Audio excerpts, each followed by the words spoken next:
엄마, 이제 집 나가주세요. 아들이 말했습니다.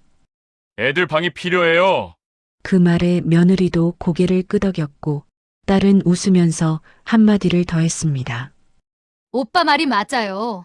그날 제 짐은 현관 밖으로 던져졌습니다. 오늘 이야기도 돈과 집 한 채 앞에서 가족이 한순간에 등을 돌린 노년의 이야기입니다. 끝까지 들으시면 반전은 반드시 돌아옵니다. 나 한옥심 67세, 남편 한철수 69세. 우리 부부는 오늘 자식들한테 쫓겨났다. 아들 한진우는 42살, 건설회사 과장이다. 며느리 윤서아는 38살, 인테리어 디자이너라고 한다. 딸 한지혜는 40살, 남편 따라 미국 갔다가 2년 전에 돌아왔다. 사위 박민수는 43살, 사업한다며 빈둥거린다. 그리고 손주가 둘, 진우 아들이 초등학교 5학년, 지혜 딸이 중학교 1학년. 이 집은 원래 우리 집이었다. 경기도 일산, 30평 아파트, 남편 퇴직금 1억 2천에 내가 한복집 팔아서 모은 8천을 보태서 샀다. 2억짜리 집이었다. 15년 전 일이다. 아들 결혼할 때 명의를 아들 이름으로 바꿨다. 세금 때문이라고 했다. 나는 믿었다. 며느리가 들어오고 손주가 태어났다. 나는 육아를 도왔다. 아침 6시에 일어나 밥을 했다. 손주 학교 보내고 집안일 했다. 저녁엔 반찬을 만들었다. 명절엔 온 집안 제사 음식을 혼자 준비했다. 남편은 손주 학원비를 댔다. 매달 150만 원씩 6년이 넘었다. 계산하면 1억이 넘는다. 딸이 미국에서 돌아왔을 때도 우리가 도왔다. 전세금 5천을 빌려줬다. 사위 사업 자금으로 3천을 더 줬다. 돌려받지 못했다. 아니 돌려달라는 말도 못했다. 가족인데 뭐. 그렇게 살았다. 그런데 3개월 전부터 달라졌다. 며느리가 말했다. 어머니, 이제 우리도 강남 가야 해요. 애들 교육 때문에요. 무슨 소리냐고 물었다. 서아가 차갑게 말했다. 이 집 팔아서 강남 가려고요. 어머니 아버지는 요양원 알아봤어요. 나는 귀를 의심했다. 뭐라고? 아들이 끼어들었다. 엄마, 우리도 살아야죠. 애들 미래가 달린 문제예요. 딸도 거들었다. 엄마, 오빠 말이 맞아요. 요양원이 더 편하실 거예요. 거기 가면 친구들도 많고. 사위가 팸플릿을 내밀었다.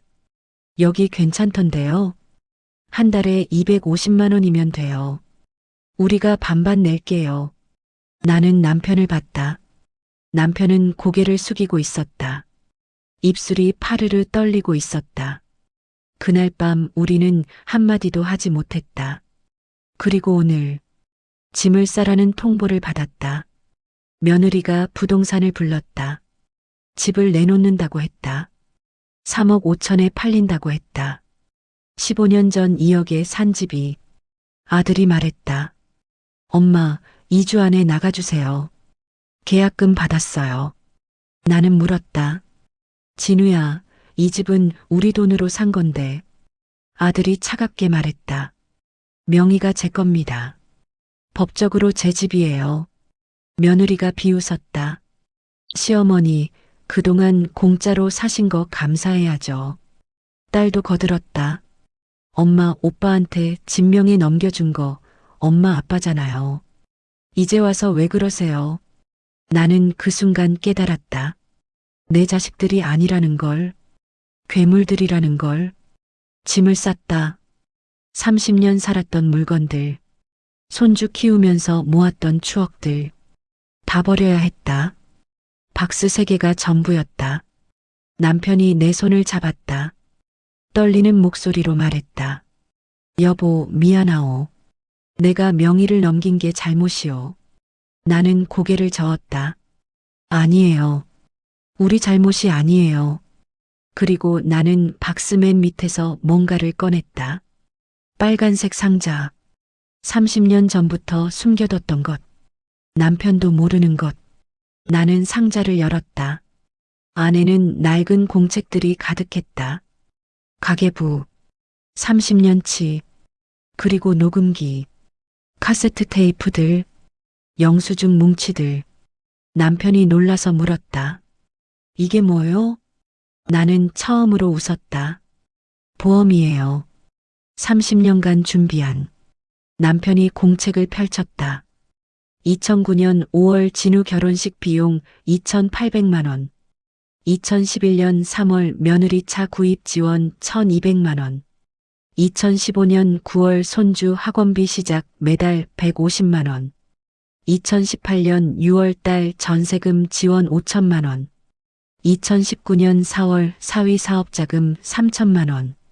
숫자들이 계속 이어졌다. 남편의 손이 떨렸다. 이게 다 얼마요? 나는 마지막 장을 펼쳤다.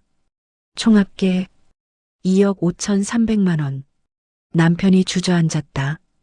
이렇게나. 나는 고개를 끄덕였다. 네. 30년간 우리가 자식들한테 준 돈. 아니, 빼앗긴 돈. 그리고 이건 시작에 불과해요. 나는 녹음기를 켰다.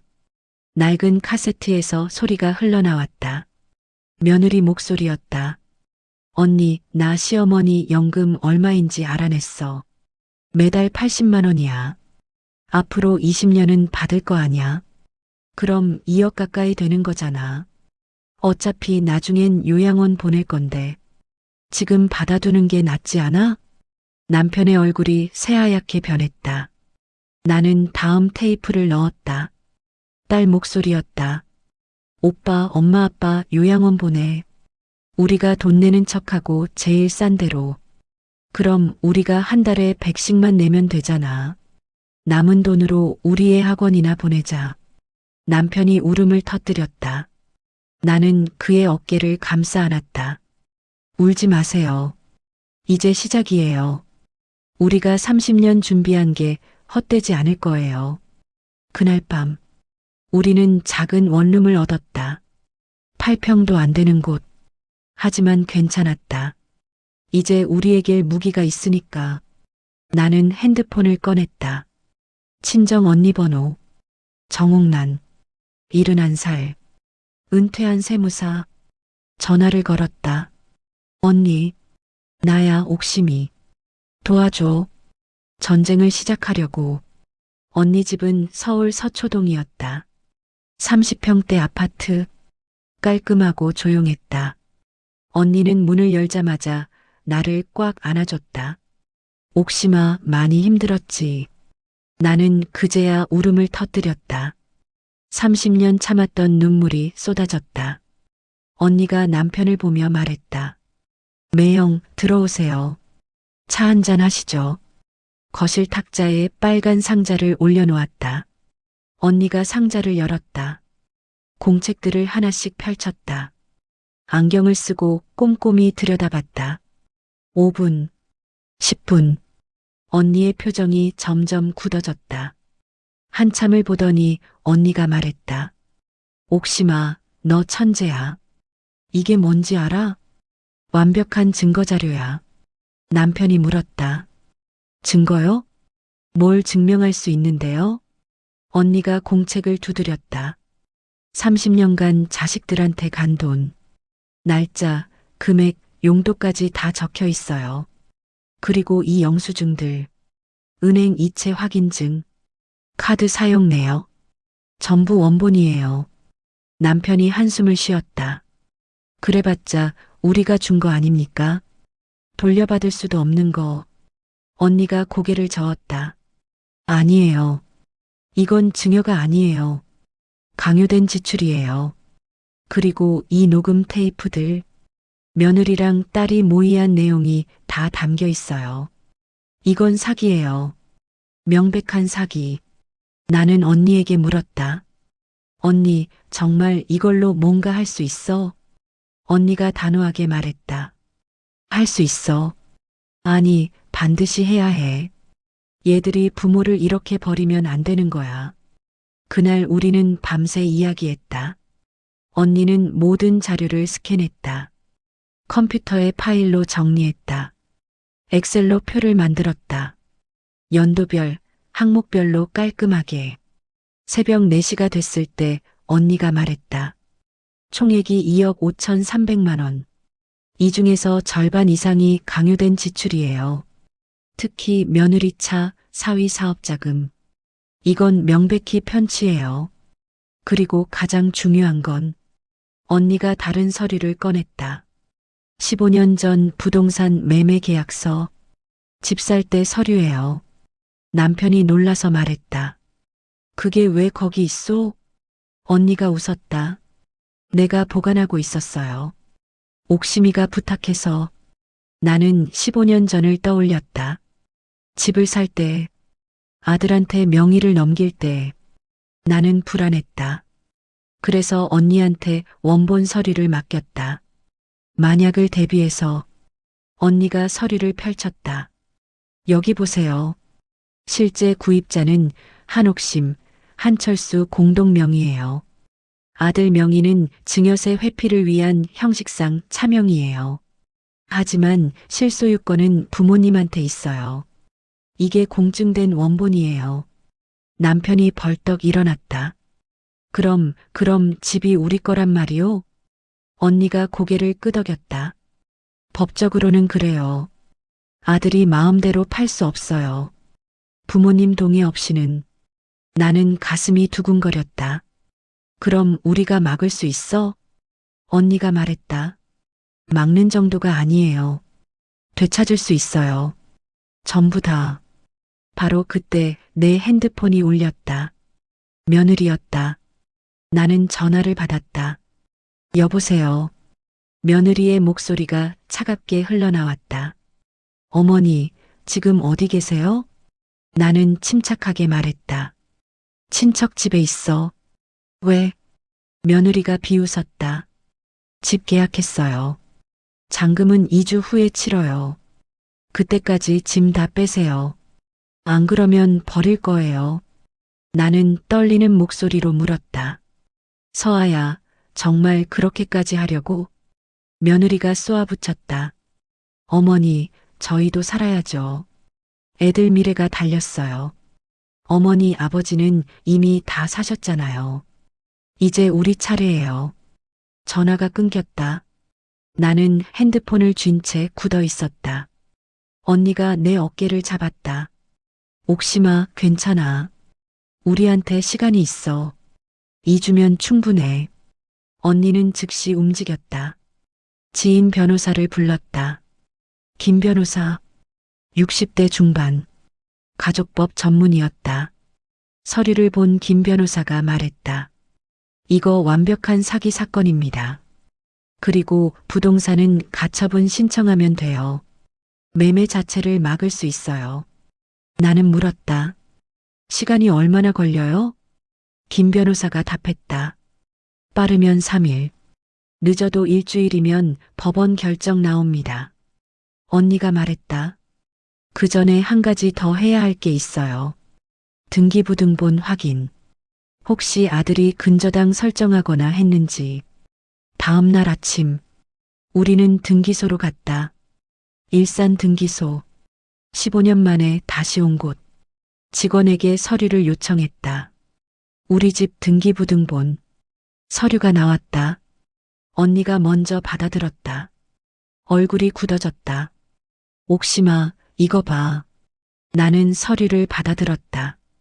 거기엔 충격적인 내용이 적혀 있었다. 근저당 설정. 1억 5천만 원. 채권자 제일저축은행. 채무자 한진우. 6개월 전에 설정됐다.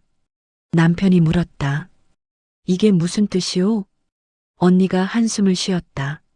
아들이 집을 담보로 대출받았어요. 1억 5천. 부모님 몰래.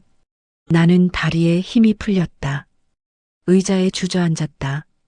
6개월 전이면 그때 사위가 사업 확장한다고 했을 때, 아들이 도와준다고 했을 때, 설마. 언니가 내 손을 잡았다. 옥심아, 진정해. 이것도 증거가 돼. 무단으로 담보 설정한 것. 이것도 사기야. 김 변호사가 말했다. 실소유주동이 없는 근저당 설정.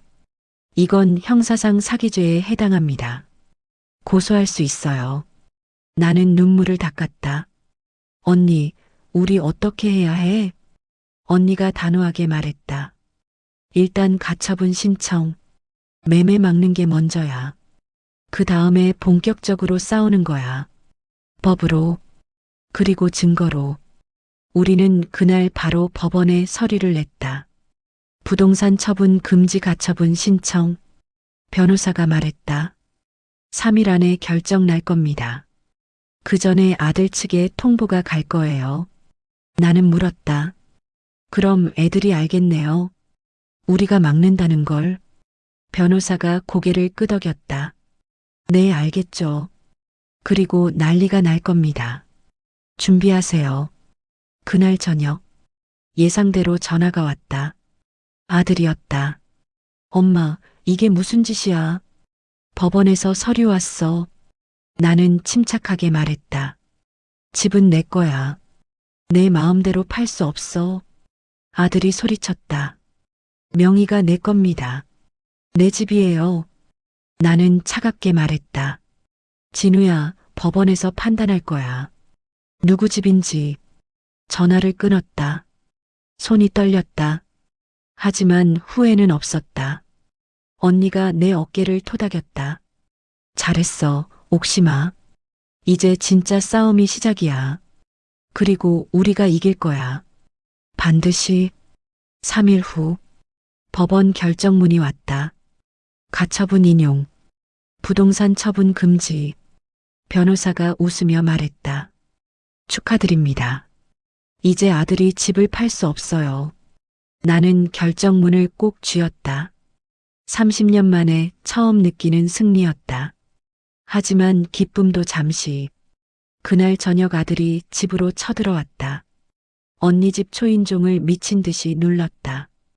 딸도 함께였다. 사위도 왔다.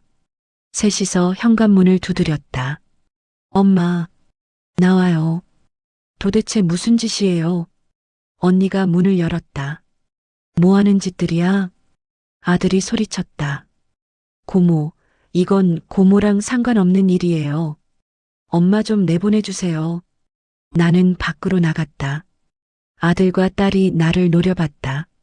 사위는 팔짱을 끼고 서 있었다. 아들이 결정문을 흔들었다. 엄마, 이게 뭐예요? 집이 엄마 거라고요? 나는 차분하게 말했다. 그래. 원래 내 돈으로 산 집이야.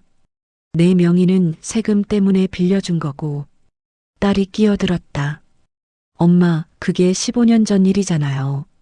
이제 와서 왜 이래요? 나는 딸을 봤다. 지혜야, 너희가 날 요양원 보내려고 해서. 딸이 얼굴을 붉혔다. 그건 엄마 아빠를 위해서. 요양원이 더 편하시잖아요. 나는 웃었다. 편하다고? 한 달에 250씩 내는 게? 그것도 제일 싼 대로? 딸의 얼굴이 하얗게 질렸다. 사위가 나섰다. 장모님, 우리도 형편이 어려워요. 애들 학원비에 생활비에. 나는 사위를 똑바로 봤다. 민수 씨, 6개월 전에 내가 3천 빌려줬죠. 사업 확장한다고. 사위가 말을 더듬었다. 그건 돌려드릴게요. 조금만 기다려주세요. 나는 고개를 저었다. 안 기다려요. 이제. 아들이 버럭 소리쳤다. 엄마, 도대체 왜 이러는 거예요? 우리가 뭘 잘못했어요? 나는 아들 눈을 똑바로 봤다. 진우야, 너 6개월 전에 집에 근저당 설정했지. 1억 5천. 내 허락도 없이. 아들의 얼굴이 굳었다. 그건. 나는 말을 이었다. 그 돈 어디 썼어? 사위 사업 자금 대준 거지? 내 집 담보로. 딸이 변명했다. 엄마, 그건 오빠가 우리 도와주려고. 가족이니까. 나는 딸에게 물었다. 가족? 너희가 날 요양원 보낼 때도 가족이었니? 제일 싼 데로 보내고 남은 돈으로 학원비 내자고 할 때도? 딸이 입을 다물었다. 아들이 다시 소리쳤다. 엄마, 어떻게 그걸 알았어요? 나는 웃었다. 다 녹음했어. 30년간. 너희가 한 말, 며느리가 한 말, 내가 한 말, 전부. 셋의 얼굴이 새하얗게 변했다. 아들이 비틀거렸다. 녹음? 뭘 녹음했다고요? 나는 핸드폰을 꺼냈다. 녹음 파일을 재생했다. 며느리 목소리가 흘러나왔다. 시어머니 연금으로 애들 학원비 내야죠. 어차피 나중엔 요양원 보낼 건데. 다음은 딸 목소리였다. 오빠, 엄마, 아빠 제일 싼 요양원 보내. 남은 돈으로 우리 애 학원이나 보내자. 아들의 목소리도 있었다. 엄마는 이제 쓸모없어. 집이나 팔아서 우리가 쓰자. 재생이 끝났다. 셋은 말을 잃었다. 언니가 뒤에서 말했다. 애들아, 이건 법정에서도 쓸 수 있는 증거야. 사기죄, 횡령죄, 배임죄, 다 성립돼. 사위가 무릎이 꺾였다. 장모님 죄송합니다. 제가 잘못했어요. 돈 갚을게요. 아들도 고개를 숙였다. 엄마 미안해요. 제가 잘못 생각했어요. 딸은 울기 시작했다. 엄마 나 정말 몰랐어. 오빠가 시키는 대로 한 거야. 나는 셋을 차례로 봤다. 30년. 내가 너희한테 준 세월. 돌아온 건 배신이었어. 이제 끝이야. 아들이 애원했다. 엄마 제발 한 번만 용서해 주세요. 집은 엄마 거라고 인정할게요. 근저당도 해지할게요. 제발이요. 나는 고개를 저었다. 늦었어. 이미 변호사한테 다 맡겼어. 며칠 후면 본격적인 소송이 시작될 거야. 딸이 울부짖었다. 엄마, 우리 진짜 잘못했어. 다시는 안 그럴게. 나는 딸을 봤다. 지혜야, 넌 미국 갔을 때 나한테 뭐라고 했어? 엄마, 나 힘들어. 좀 도와줘. 그래서 전세금 5천 줬지. 돌려받았니? 딸이 고개를 숙였다. 나는 말을 이었다. 민수 씨 사업 자금 3천. 합쳐서 8천. 갚을 거야? 사위가 떨리는 목소리로 말했다. 갚겠습니다. 시간을 주시면. 언니가 냉정하게 말했다. 시간? 30년도 모자라. 셋은 아무 말도 못했다. 그날 밤 그들은 돌아갔다. 나는 창문으로 그들의 뒷모습을 봤다. 아들은 고개를 떨구고 딸은 울면서 사위는 휘청거리며 남편이 내 옆에 섰다. 여보, 이러는 게 맞소? 나는 남편을 봤다. 당신은 후회해요? 남편이 고개를 저었다. 아니요. 다만 우리 자식들인데. 나는 남편의 손을 잡았다. 여보, 우리한테 자식은 없어요. 이제 있는 건 우리 둘뿐이에요. 그리고 이 싸움 반드시 이겨야 해요. 며칠 후 변호사가 전화했다. 부인 상대 측 변호사가 연락 왔어요. 합의하고 싶다고. 나는 물었다. 조건이 뭐래요? 변호사가 말했다. 진명의 부인 앞으로 환원. 근저당 즉시 해지. 그동안 받은 돈 3년 분할 상환. 나는 잠시 생각했다. 거절해요. 변호사가 놀라서 물었다. 거절이요? 이거 꽤 괜찮은 조건인데요. 나는 단호하게 말했다. 전액, 일시 상환, 그리고 정식 사과. 법정에서 아니면 끝까지 갑니다. 변호사가 한숨을 쉬었다. 부인, 그럼 재판 가야 해요. 시간도 오래 걸리고 힘들어요. 나는 웃었다. 괜찮아요. 30년 참았는데 1년쯤 뭐. 그날부터 본격적인 전쟁이 시작됐다. 아들 측은 좋은 변호사를 고용했다. 우리도 맞섰다. 증거를 제출했다. 30년치 가계부, 녹음 파일들, 영수증들, 은행 이체 내역, 전부. 상대 변호사가 당황했다. 이건 이렇게 완벽한 기록은. 우리 변호사가 웃었다. 30년간 준비한 겁니다. 한치의 빈틈도 없어요. 첫 번째 조정 날짜가 잡혔다. 2주 후 법원 조정실. 드디어 본격적인 대결이 시작되는 날. 나는 준비했다. 마음도, 증거도, 모든 걸. 언니가 말했다. 옥심아, 떨려? 나는 고개를 저었다. 아니, 오히려 기대돼. 30년 만의 심판. 반드시 이긴다. 조정실은 생각보다 작았다. 네모난 탁자 하나. 양쪽의 의자들. 가운데 조정위원이 앉았다. 50대 후반 여성. 차분한 인상이었다. 우리 편에는 나와 남편, 언니와 김 변호사, 맞은편엔 아들, 며느리, 딸, 사위. 그리고 그들의 변호사. 젊은 남자였다. 30대 중반쯤. 명함엔 대형 로펌 이름이 적혀 있었다. 조정위원이 입을 열었다. 양측 모두 진정하시고 오늘은 합의점을 찾기 위한 자리입니다. 상대 변호사가 서류를 꺼냈다. 조정위원님, 저희 측 입장을 먼저 말씀드리겠습니다. 피신청인 한진우 씨는 15년간 성실하게 부모를 모셨습니다.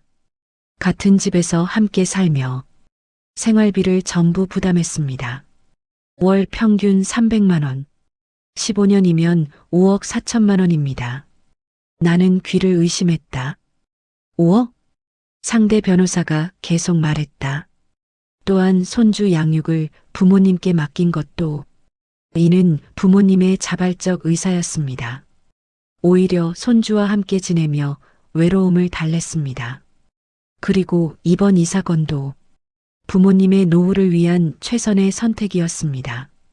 요양원은 전문 케어를 받을 수 있는 곳입니다. 나는 화가 치밀었다. 조정위원이 우리를 봤다. 신청인 측 입장은요? 김 변호사가 서류를 펼쳤다.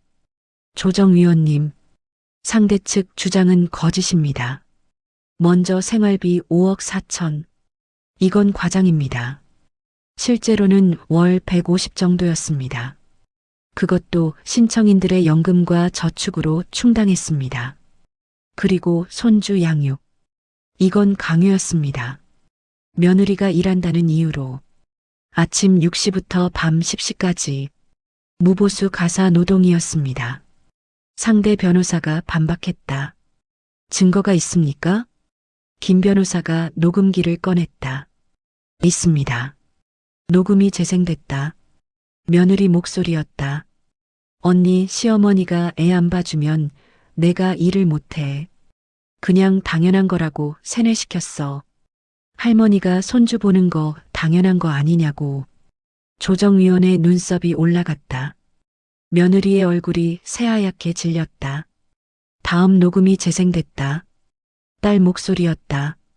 오빠, 엄마, 아빠 요양원 보내. 제일 싼 데로. 한 달에 100씩만 내면 되잖아. 남은 돈으로 우리 애들 학원비 내자. 조정실이 조용해졌다. 아들이 벌떡 일어났다. 이건 불법 녹음이에요. 동의 없이 녹음한 거라고요. 김 변호사가 차분하게 말했다. 본인들이 한 말입니다. 그리고 이건 증거 능력이 있습니다. 가족 간 대화 녹음은 법적으로 허용됩니다. 상대 변호사가 당황한 표정이었다. 조정위원이 녹음기를 가리켰다. 더 있습니까? 김 변호사가 고개를 끄덕였다. 30시간 분량입니다. 전부 같은 내용입니다. 부모를 이용하고 재산을 빼돌리고 버릴 계획을 세운 내용들입니다. 며느리가 울기 시작했다. 저는 그냥. 아들이 며느리를 말렸다. 여보, 조용히 해. 조정위원이 한숨을 쉬었다. 한진우 씨, 이 녹음들에 대해 어떻게 생각하십니까? 아들이 입술을 깨물었다. 저희가 잘못 생각했습니다. 하지만 위원님, 저희도 사정이 어려웠어요. 애들 교육비며 생활비며 빚도 많고 그래서 부동산이라도 정리해서 조정위원이 말을 끊었다. 그래서 부모를 내쫓으려 했다? 아들이 고개를 숙였다. 딸이 나섰다. 조정위원님, 저희가 잘못한 건 인정해요. 하지만 엄마 아빠도 너무 야박하시잖아요. 자식이 힘들다는데 좀 도와주시면 안 돼요? 나는 참았던 말을 쏟아냈다. 지혜야, 내가 널 언제 안 도와줬니? 내가 미국 갔을 때 전세금 5천 준 거, 민수 씨 사업 자금 3천, 합쳐서 8천. 갚았니? 딸이 말을 잃었다. 나는 계속 말했다. 진우야, 내가 대출받은 1억 5천. 그것도 내 집 담보로. 어디 썼어? 민수 사업에 다 들어간 거 아니니? 사위가 고개를 숙였다. 나는 며느리를 봤다. 서아야, 내가 차 산다고 받은 1200. 학원비로 받은 돈. 매달 150씩 6년. 계산하면 1억이 넘어. 며느리가 울먹였다. 그건 시어머니가 주신 거잖아요. 나는 차갑게 말했다. 줬니? 빼앗은 거지. 협박하고 강요해서. 김 변호사가 서류를 내밀었다. 조정위원님, 이게 전체 내역입니다. 30년간 피신청인들에게 간 돈. 총 2억 5,300만 원. 항목별, 날짜별로 정리돼 있습니다. 조정위원이 서류를 받아들었다. 페이지를 넘기며 읽었다. 얼굴이 점점 굳어졌다. 한참 후 조정위원이 말했다. 한진우 씨, 이게 사실입니까? 아들이 대답했다. 금액은 맞을 수도 있습니다.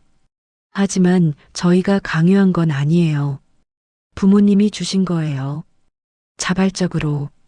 김 변호사가 또 녹음을 틀었다. 아들 목소리였다. 엄마, 나 지금 돈 없어. 좀 빌려줘. 안 주면 나 망해. 다음은 며느리였다. 어머니, 애 학원비 못 내면 애가 학교에서 망신당해요. 어머니가 도와주셔야죠. 그 다음은 딸이었다. 엄마, 나 전세금 없으면 길거리 나 앉아. 좀 도와줘. 제발. 조정위원이 녹음기를 보며 말했다. 이게 자발적이라고 생각하십니까? 아들이 아무 말도 못했다. 상대 변호사가 급히 말했다. 조정위원님, 하지만 가족 간에는 서로 돕는 게 당연하지 않습니까? 효도를 받았으면 부모도 자식을 도와야죠. 조정위원이 차갑게 말했다. 변호사님, 이건 효도가 아닙니다. 착취입니다. 그리고 사기입니다. 상대 변호사의 얼굴이 굳었다. 조정위원이 양측을 봤다. 오늘 조정은 어렵겠습니다. 신청인 측 요구가 뭡니까? 김 변호사가 말했다. 첫째, 부동산 명의 원상 복구. 둘째, 근저당 즉시 해지. 셋째, 30년간 받은 돈 전액 반환. 넷째, 정신적 피해에 대한 위자료. 총 3억을 요구합니다. 며느리가 비명을 질렀다. 3억? 그게 말이 돼요? 조정위원이 며느리를 봤다. 윤서아 씨, 받은 게 2억 5천인데 3억이 과하다고 생각하십니까? 며느리가 입을 다물었다. 조정위원이 한숨을 쉬었다. 오늘 조정은 결렬입니다. 재판으로 가십시오. 그리고 한진우 씨, 솔직히 말씀드리면 재판 가도 이기기 힘들 겁니다. 증거가 너무 확실합니다. 조정이 끝났다. 복도로 나왔다. 아들이 뒤쫓아왔다. 엄마, 진짜 끝까지 가실 거예요? 나는 돌아보지 않았다. 그래, 끝까지 간다. 며느리가 소리쳤다. 시어머니, 우리 애들은 어떡하라고요? 나는 멈춰섰다. 천천히 돌아봤다. 서아야, 내 노후는 어떡하고 30년 헌신한 내 인생은? 며느리가 말을 잃었다. 나는 다시 걸었다. 언니가 내 팔을 잡았다. 잘했어, 옥심아. 흔들리지 마. 남편이 걱정스럽게 물었다. 여보, 정말 괜찮겠소? 재판까지 가면 시간도 오래 걸리고. 나는 남편을 봤다. 여보, 30년 참았어요. 1년쯤 더 참을 수 있어요. 그리고 반드시 이겨요. 우리, 그날 밤, 집으로 돌아오는 길, 나는 생각했다. 이제 진짜 마지막 싸움만 남았다. 법정에서 모든 걸 끝낼 시간. 3개월이 흘렀다. 드디어 재판 날짜가 잡혔다. 서울 가정법원. 아침 10시. 나는 검은색 정장을 입었다. 남편도 정장을 차려입었다. 언니가 우리를 데리러 왔다. 준비됐어? 나는 고개를 끄덕였다. 언니가 가방을 두드렸다. 마지막 카드. 오늘 쓸 거야. 법정은 엄숙했다. 방청석엔 사람들이 가득했다. 친척들도 왔다. 남편 쪽 조카들, 내 쪽 사촌들, 모두 궁금한 눈빛이었다. 판사가 입장했다. 50대 남자, 카랑카랑한 목소리였다. 민사 2023 가압1만 2345. 부동산 소유권 확인 및 부당이득 반환 청구 사건. 시작하겠습니다. 우리 변호사가 먼저 입을 열었다.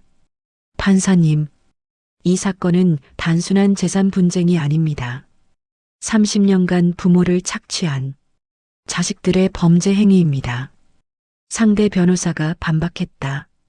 판사님, 가족 간의 금전 거래를 범죄라 할 수 없습니다. 이는 부모의 자발적 증여였습니다. 김 변호사가 서류 뭉치를 제출했다.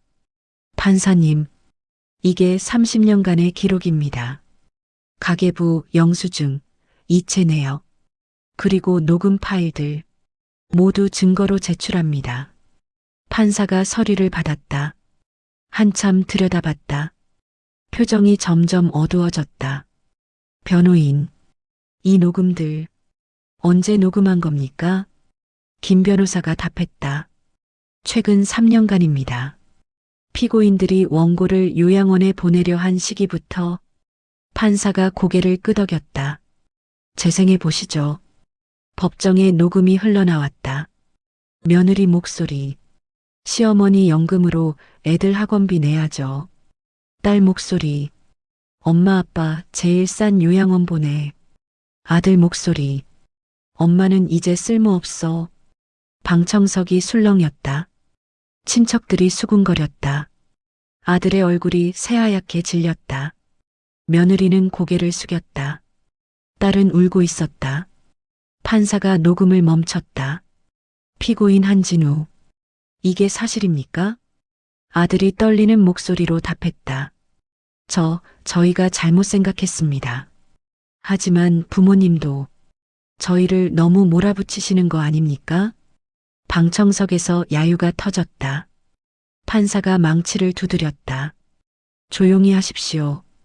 김 변호사가 말했다. 판사님, 아직 증거가 하나 더 있습니다. 가장 결정적인. 판사가 눈을 들었다. 뭡니까? 김 변호사가 낡은 녹음기를 꺼냈다. 카세트 테이프, 30년도 더 된 것. 이건 피고인들이 어렸을 때 녹음입니다. 1995년. 한진우 12살, 한지혜 10살. 그때 녹음입니다. 법정이 조용해졌다. 녹음이 재생됐다. 어린아이 목소리가 흘러나왔다. 엄마, 나 커서 돈 많이 벌게. 그럼 엄마한테 큰 집 사줄게. 진우의 목소리였다. 12살 진우. 해맑고 순수한 목소리. 아빠, 나도 엄마 아빠 잘 모실 거야. 딸 지혜의 목소리였다. 10살 지혜. 엄마 사랑해. 평생 효도할게. 녹음이 끝났다. 법정이 죽은 듯 조용했다. 나는 눈물을 닦았다.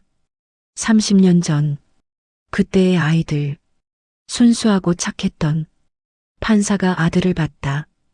피고인, 30년 전 당신의 약속, 기억합니까? 아들이 고개를 떨궜다. 눈물이 뚝뚝 떨어졌다. 판사가 계속 물었다.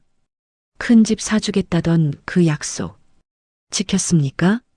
아들이 울먹였다. 죄송합니다. 판사가 딸을 봤다. 피고인 한지에 평생 효도하겠다던 약속. 요양원 보내려 한 게 효도입니까? 딸이 울부짖었다. 죄송해요. 저 정말 잘못했어요. 방청석에서 흐느낌이 들렸다. 친척들도 눈물을 닦았다. 판사가 나를 봤다. 원고, 30년간 이 녹음을 보관한 이유가 뭡니까? 나는 일어섰다. 판사님, 저는 믿고 싶었습니다. 언젠가 저 아이들이 약속을 지킬 거라고. 그래서 녹음을 버리지 못했습니다. 하지만 나는 아들과 딸을 봤다. 이 아이들은 약속을 잊었습니다. 부모를 버렸습니다.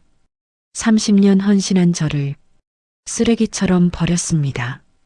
목소리가 떨렸다. 판사님, 저는 돈이 중요한 게 아닙니다. 다만 이 아이들이 잘못을 깨달았으면 합니다. 부모가 얼마나 아픈지 알았으면 합니다. 방청석에서 박수가 터졌다. 판사가 망치를 두드렸지만 박수는 멈추지 않았다. 판사가 심각한 표정으로 말했다. 본 재판부는 제출된 모든 증거를 검토했습니다. 30년간의 기록, 녹음 파일들, 그리고 양측 진술, 결론은 명확합니다. 피고인들의 행위는 단순한 가족 간 분쟁이 아닙니다. 이는 조직적이고 계획적인 부모 재산 착취입니다. 며느리가 주저앉았다. 판사가 판결문을 읽었다. 주문, 피고인 한진우, 윤서아, 한지혜, 박민수는 연대하여 원고들에게 2억 5,300만 원을 즉시 반환하라. 또한 정신적 피해에 대한 위자료로 5천만 원을 지급하라. 부동산 소유권은 원고 한옥심에게 있음을 확인한다. 피고인이 설정한 근저당은 즉시 말소하라. 이상, 망치 소리가 울렸다. 또 끝났다. 30년 싸움이. 아들이 무릎을 꿇었다. 엄마, 저 잘못했어요. 용서해 주세요. 딸도 달려왔다. 엄마, 미안해. 정말 미안해. 나는 두 사람을 봤다. 이제 늦었어.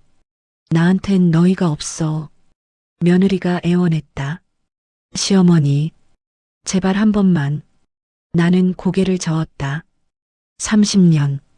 기회는 충분했어요. 우린 이제 남이에요. 법정을 나왔다. 햇살이 눈부셨다. 언니가 내 어깨를 안았다. 축하해, 옥심아. 이겼어. 남편이 내 손을 잡았다. 여보, 고생했소. 나는 하늘을 봤다. 구름 한 점 없이 맑았다. 30년 만에 처음 보는 진짜 자유였다. 그날부터 우리 인생이 바뀌었다. 아들은 집을 비웠다. 며느리와 이혼 소송 중이라고 들었다. 딸도 연락을 끊었다. 사위와 싸운다는 소문이었다. 나는 그들을 찾지 않았다. 그들도 오지 않았다. 우리는 집을 팔았다. 3억 5천에 그 돈에 판결받은 3억을 더했다. 6억 5천. 그리고 결정했다. 새 출발을. 남편이 물었다. 여보, 어디로 갈까요?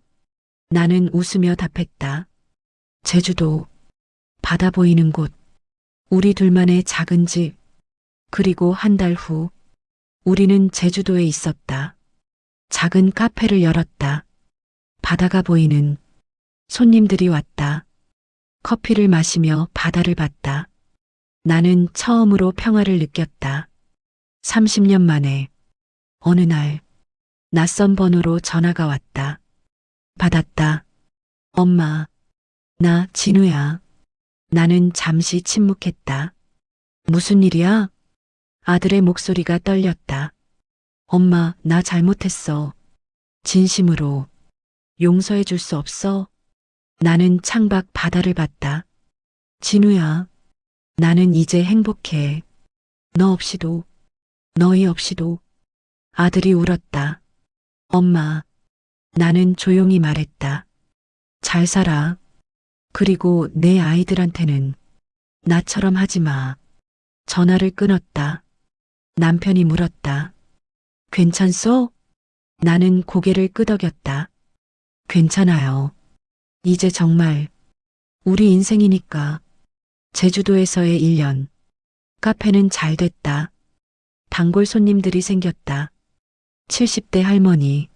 매일 아침 아메리카노를 마셨다. 60대 부부. 주말마다 바다를 보러 왔다. 젊은 엄마와 아이. 케이크를 좋아했다.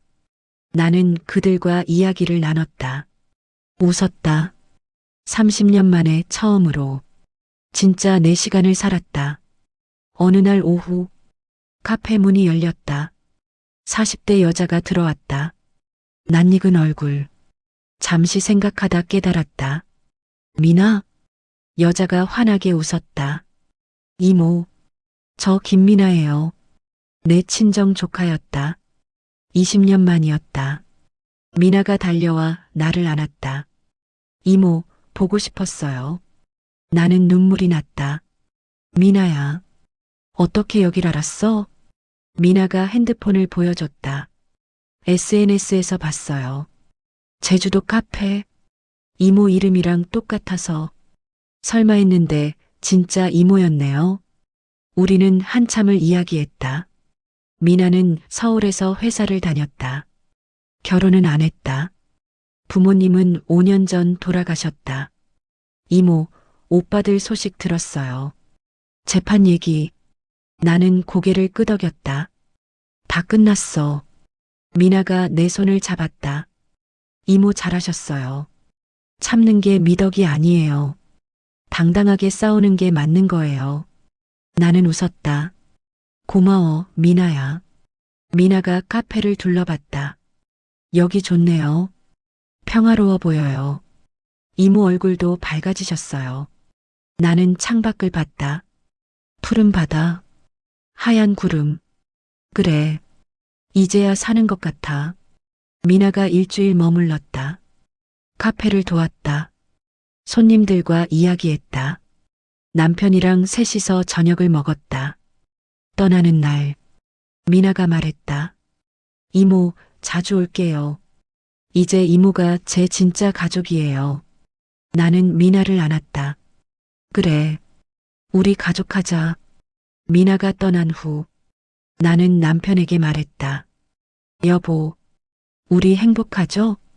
남편이 웃었다. 행복하오. 당신 덕분이오. 나는 고개를 저었다. 아니에요. 우리 둘 덕분이에요. 그날 밤, 나는 일기를 썼다. 30년 만에 다시 시작한 일기. 오늘은 미나가 다녀갔다. 20년 만에 본 조카. 이제 내 딸 같다. 진우와 지혜는 연락이 없다. 괜찮다. 나는 이미 용서했다. 다만 잊었을 뿐. 나는 이제 자유다. 남편과 둘이 바다 앞에서 우리만의 시간을 살아간다. 어느 토요일 오후 카페에 젊은 여자가 왔다. 30대 초반. 눈이 빨갛게 부어 있었다. 주문을 받으며 물었다. 괜찮으세요? 여자가 고개를 저었다. 아니요. 괜찮지 않아요. 나는 커피를 내주며 앉았다. 말하고 싶으면 들어줄게요. 여자가 눈물을 닦았다. 저 시어머니한테 너무 시달려요. 매일 간섭하시고 제가 번 돈까지 다 가져가세요. 남편은 엄마 편만 들고 저 미칠 것 같아요. 나는 여자의 손을 잡았다. 힘들었겠어요. 여자가 울었다. 저 어떡하면 좋을까요? 나는 잠시 생각했다. 그리고 조용히 말했다. 기록하세요. 모든 걸, 날짜, 금액, 대화 내용, 전부 다. 그리고 참지만 말고 목소리를 내세요. 당신 인생이에요. 빼앗기지 마세요. 여자가 눈을 크게 떴다. 정말요? 그래도 될까요? 나는 고개를 끄덕였다. 당연하죠. 저도 30년 참다가 마지막에 싸웠어요. 그리고 이겼어요. 여자가 희망에 찬 눈으로 물었다. 어떻게요? 나는 내 이야기를 들려줬다. 30년의 헌신, 자식들의 배신, 그리고 마지막 싸움. 여자는 눈물을 흘리며 들었다. 이야기가 끝났을 때 여자가 말했다. 감사해요. 용기가 났어요. 저도 싸워볼게요. 제 인생 되찾을게요. 나는 여자를 안아줬다. 잘 될 거예요. 포기하지 마세요. 여자가 떠난 후 남편이 말했다. 당신 좋은 일 했소. 나는 웃었다. 그 여자가 나같지 않았으면 좋겠어요. 30년씩 참지 말고 미리 싸웠으면 좋겠어요. 남편이 고개를 끄덕였다. 그래도 우리 이제는 행복하지 않소? 나는 남편 손을 잡았다. 그럼요. 지금이 제일 행복해요. 해가 지고 있었다. 바다가 붉게 물들었다. 우리는 카페 앞 벤치에 앉았다.